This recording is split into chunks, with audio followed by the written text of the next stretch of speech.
ಸಂಜಯ್ ಒಳಗೋಗು. ನಿಮ್ಮಪ್ಪ ಹೇಳ್ತಿದ್ದು ಕೇಳಿಸ್ತಿಲ್ವಾ ನಿನ್ಗೆ? ಹೋಗೋ ಒಳಗೆ.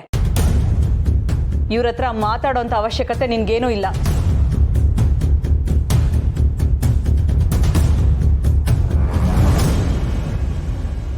ನಿಮ್ಮಪ್ಪ ಅಮ್ಮ ಬಂದು ಕೇಳ್ಕೊಂಡಿದ್ದು ಆಯ್ತು, ಹತ್ತು ಕರೆದು ಗೋಳಾಡಿದ್ದು ಆಯ್ತು. ಯಾವುದಕ್ಕೂ ನಾವು ಕರಗಲಿಲ್ಲ. ಈಗ ನೀವು ಬಂದು ರೌಡಿಸಮ್ ಮಾಡಿ ಮದುವೆನ ಒಪ್ಸೋದಕ್ಕೆ ಬಂದಿದ್ದೀರಾ? ನೋಡಿ, ನೀವು ಹೇಳುವಂಥ ಯಾವ ಉದ್ದೇಶನೂ ನಮಗಿಲ್ಲ. ನಾವು ನಿಮ್ಮ ಹತ್ರ ಕೇಳ್ಕೊಳ್ಳೋಕ್ಕೆ ಅಂತಲೇ ಬಂದಿದ್ದೀವಿ. ನಮ್ಮ ತಂಗಿ ತುಂಬ ಒಳ್ಳೆ ಹುಡುಗಿ. ನಿಮ್ಮ ಸಂಜೆನ ತುಂಬ ಹಚ್ಕೊಂಡಿದ್ದಾಳೆ. ನಿಮ್ಮ ಸಂಜೆನೂ ನಮ್ಮ ನಿಧಿನ ಇಷ್ಟಪಡ್ತಿದ್ದಾನೆ. ನಿಮ್ಮ ಸಿಟ್ಟಿಂದ ಅವರಿಬ್ಬರು ಜೀವನ ಹಾಳಾಗಬಾರ್ದು. ದಯವಿಟ್ಟು ಈ ಮದುವೆಗೆ ಒಪ್ಕೊಳ್ಳಿ. ಅವತ್ತು ಪೊಲೀಸ್ನವರು ಅರೆಸ್ಟ್ ಮಾಡಿದ್ದು ನನ್ನನ್ನು. ಆದರೆ ನಾನು ಆ ಕೇಸಿಂದ ಆಲ್ರೆಡಿ ಆಚೆ ಬಂದಾಗಿದೆ. ನಿಮ್ಗೇನಾದರೂ ನನ್ನ ಮೇಲೆ ಕೋಪ ಇದ್ದರೆ ನನಗೆ ಶಿಕ್ಷೆ ಕೊಡಿ. ನನ್ನಿಂದ ಏನಾದರೂ ತಪ್ಪಾಗಿದ್ದರೆ ನನ್ನನ್ನು ಕ್ಷಮಿಸ್ಬಿಡಿ. ಆದರೆ ನಿಮ್ಮನ್ನು ಕೈ ಮುಗಿದು ಕೇಳ್ಕೊತೀನಿ, ನಮ್ಮ ತಂಗಿನ ನಿಮ್ಮ ಮನೆ ಸೊಸೆ ಮಾಡ್ಕೊಳ್ಳಲ್ಲ ಅಂತ ಮಾತ್ರ ಹೇಳ್ಬಿಡಿ. ಇಂಥ ಮಾತುಗಳು ಮನಸ್ತಾಪಗಳು 100 ಬರುತ್ತೆ 100 ಹೋಗುತ್ತೆ. ಅದರಿಂದ ಒಂದು ಸಂಬಂಧನೇ ಹಾಳಾಗಬಾರ್ದು. ಪ್ಲೀಸ್ ಒಪ್ಕೊಳ್ಳಿ. ಓಹೋ, ನೀವೆಲ್ಲ ದೊಡ್ಡ ಮನುಷ್ಯರು. ನೀವು ಬಂದು ಹೇಳಿದ ತಕ್ಷಣ ನಾನು ಮದುವೆಗೆ ಒಪ್ಕೋಬೇಕು. ಈ ಬುದ್ಧಿ ಅವತ್ತೆಲ್ಲೋಗಿತ್ತು? ನಿಮ್ಮ ಅಪ್ಪ ಅಮ್ಮನಿಗೆ ಅವಮಾನ ಮಾಡಿದ್ವಿ ಅಂತ ಬಾಯಿಗೆ ಬಂದಾಗ ಮಾತಾಡಿದ್ರಿ. ಅವಾಗ ನಮಗೆ ಅವಮಾನ ಮಾಡಿ ಇವಾಗ ನಮ್ಮ ಮನೆಗೆ ಬಂದು ಕ್ಷಮೆ ಕೇಳ್ತಾ ಇದ್ದೀರಾ? ನಿಮ್ಗಳ ಸಹವಾಸನೇ ಬೇಡ. ಯಾವುದೇ ಕಾರಣಕ್ಕೂ ನಾವಂತೂ ಈ ಮದುವೆಗೆ ಒಪ್ಕೊಳ್ಳಲ್ಲ. ನನ್ನ ಮಗನ್ಗೆ ಬೇರೆ ಹುಡುಗಿ ಜೊತೆ ಮದ್ವೆ ನಿಶ್ಚಯ ಆಗಿದೆ. ನೀವೆಲ್ಲರೂ ಈ ರೀತಿ ಒಂದು ತೊಂದರೆ ಕೊಟ್ರೆ ಸರಿ ಇರಲ್ಲ. ಇವ್ರ ಹತ್ರ ಏನೇ ಮಾತು, ಮೊದಲು ಆ ಸೆಕ್ಯೂರಿಟಿನ ಕೆಲಸದಿಂದ ತೆಗಿಬೇಕು. ಕಂಡವ್ರನ್ನೆಲ್ಲ ಒಳಗಡೆ ಬಿಡ್ತಾನೆ. ಕರೀರಿ ಅವನ್ನ. ಇವ್ರನ್ನೆಲ್ಲ ಕುತ್ಕೆ ಹಿಡ್ದು ಆಚೆ ತಳ್ಳಿ. ಮರ್ಯಾದೆ ಇರೋರು ಮನೆಯಿಂದ ಆಚೆ ಹೋಗ್ತಾರೆ. ಏನ್ರಿ ಹೇಳ್ತಾ ಇದ್ದೀರಾ? ಮುಖ ಏನ್ ನೋಡ್ತಾ ಇದೀಯಾ? ಮನೆಯಿಂದ ಆಚೆ ತೊಲಗು ಅಂತ ಹೇಳಿದೆ.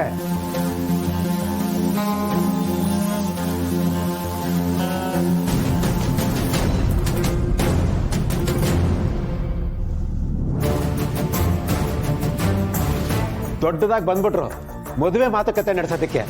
ಇವ್ರು ಹೇಳ್ತಾರೆ ಅಂತ ನಾನು ಒಪ್ಕೊಳ್ಳೋಕ್ಕಾಗುತ್ತಾ? ಇಂಥವ್ರಿಗೆ ಸರಿಯಾಗಿ ಪಾಠ ಕಲಿಸ್ತೀನಿ ನಾನು. ಬೀಗ್ರು ಮನೆನಾ? ಮತ್ತೆ ಅದ್ಯಾಕೆ ಈ ತರ ಬೀದಿಲ್ ಕೂತ್ಕೊಂಡಿದ್ದೀರಾ? ಒಳಗಡೆ ನಾವು ಕೂತ್ಕೋಬೋದಲ್ವಾ? ಅದೊಂದು ದೊಡ್ಡ ಕತೆ. ಈಗ ನೀವು ಊಟ ಕೊಟ್ಬಿಟ್ಟು ಹೋಗಿರಿ. ಕತೆ ಕ್ಲೈಮ್ಯಾಕ್ಸ್ ಏನಂತ ಗೊತ್ತಾದ್ಮೇಲೆ ನಾನೇ ಡೀಟೇಲಾಗಿ ಫೋನ್ ಮಾಡಿ ಹೇಳ್ತೀನಿ. ಸರ್, ನೀವು ಒಳ್ಳೆ ರೇಟಿಂಗ್ಸ್ ಕೊಡ್ಲಿಲ್ಲ ಅಂದ್ರೂ ಪರವಾಗಿಲ್ಲ, ಆದ್ರೆ ಈ ರೀತಿ ಕ್ಯೂರಿಯಾಸಿಟಿಯಲ್ಲಿ ಮಾತ್ರ ಇಡಬೇಡಿ ಸರ್.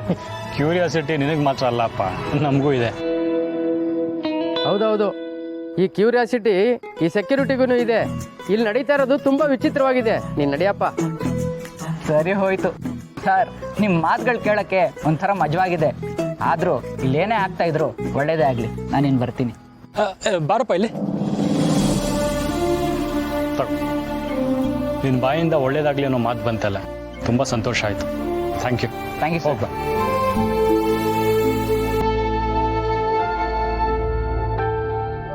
ಸೆಕ್ಯೂರಿಟಿ ಸಾಹೇಬ್ರೆ, ನಮ್ಮ ಊಟ ಬಂತು, ಬನ್ನಿ ಕುರ್ಮ ಊಟ ಮಾಡೋಣ.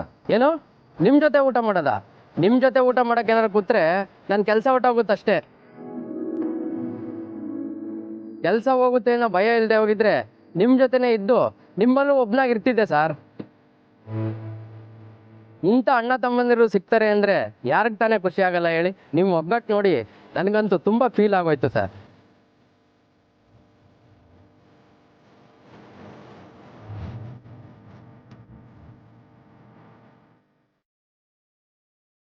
ಸರ್, ದಯವಿಟ್ಟು ಏನು ತಪ್ಪು ತಿಳ್ಕೊಬೇಡಿ. ಗೇಟ್ ಹಾಕ್ತೀನಿ. ನಿಮ್ಮ ಕರ್ತವ್ಯ ನೀವು ಮಾಡಿ.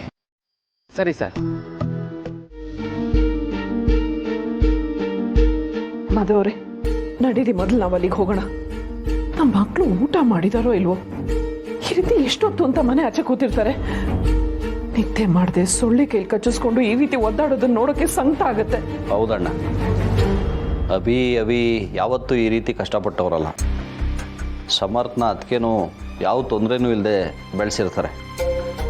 ಅಂಥದ್ರಲ್ಲಿ ಇವತ್ತು ಅಣ್ಣಂದ್ರೆಲ್ಲ ಒಟ್ಟಾಗಿ ತಂಗಿಗೋಸ್ಕರ ಹೋರಾಟ ಮಾಡೋದು ನೋಡ್ತಾ ಇದ್ದರೆ ಅವ್ರ ಹಠ, ಅವ್ರ ಒಗ್ಗಟ್ಟು ಇವೆಲ್ಲ ತಂಗಿ ಮೇಲಿರೋ ಪ್ರೀತಿನ ತೋರಿಸ್ತಾ ಇದೆ. ನನಗೆ ನಿಜವಾಗ್ಲೂ ಅವ್ರು ಮಾಡ್ತಿರೋದ್ರ ಬಗ್ಗೆ ಹೆಮ್ಮೆ ಇದೆ ಅಣ್ಣ. ಆದರೆ ನಮ್ಮ ಮನೆ ಮಕ್ಕಳು ಇನ್ನೊಬ್ಬರು ಮನೆ ಬಾಗಿಲಲ್ಲಿ ಹೀಗೆ ಊಟ ನಿದ್ದೆ ಎಲ್ಲ ಬಿಟ್ಟು ಕೂತ್ಕೊಳ್ಳೋದು ನೋಡೋದಕ್ಕೆ ಎಷ್ಟು ಹಿಂಸೆ ಅಣ್ಣ. ನಾನೇ ಹೋಗಿ ಅವರನ್ನು ಕರ್ಕೊಂಡು ಬರ್ತೀನಿ. ಬೇಡ ಮಹೇಶ, ಈಗ ನಾವ್ಯಾರು ಅವ್ರ ಯೋಚನೆನೂ ಮಾಡೋದು ಬೇಡ, ಅವರನ್ನು ತಡೆಯೋದು ಬೇಡ.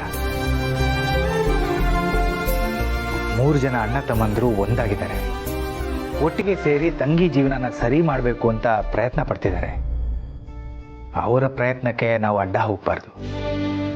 ನನ್ನ ಮಕ್ಕಳು ಏನು ಗಲಾಟೆ ಮಾಡ್ಕೊಳ್ದೆ, ಅವ್ರಿಗೇನು ತೊಂದರೆ ಕೊಡದೆ ಇಷ್ಟು ತಾಳ್ಮೆಯಿಂದ ಈ ದಾರಿಲಿ ಯೋಚನೆ ಮಾಡ್ತಾ ಇದ್ದಾರೆ ಅಂದರೆ ಜಕ್ಕು ಅವರ ಕ್ರಾಂತಿಗೆ ಜಯ ಸಿಗಬೇಕು. ಅವರ ಹಠ ಛಲ ಎಲ್ಲ ನೋಡಿದ್ರೆ ನನಗೇನೋ ಅವರು ನಿಧಿ ಜೀವನನ ಚೆನ್ನಾಗಿ ರೂಪಿಸ್ತಾರೆ ಅನ್ನೋ ನಂಬಿಕೆ ಇದೆ. ನಾವು ಅವರನ್ನು ಅವ್ರ ಪಾಡಿಗೆ ಬಿಟ್ಬಿಡೋಣ. ಅವ್ರು ಗೆಲ್ತಾರೆ, ನಿಧಿನೂ ಗೆಲ್ಲಿಸ್ತಾರೆ.